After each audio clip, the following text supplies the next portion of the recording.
আজকের ব্লগটি আবারও একটি সতীপীঠ নিয়ে। 51 সতীপীঠের একটি অন্যতম সতীপীঠ হলো এই অট্টহাস সতীপীঠ।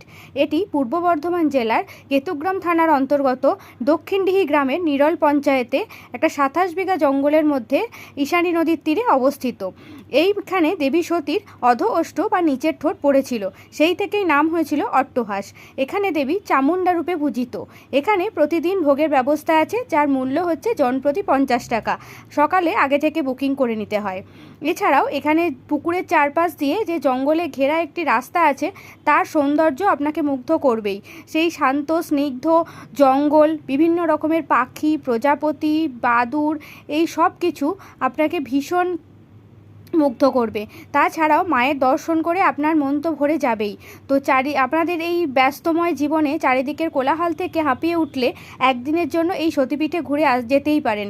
দেখবেন খুব ভালো লাগবে আপনাদের। আজকের ব্লগ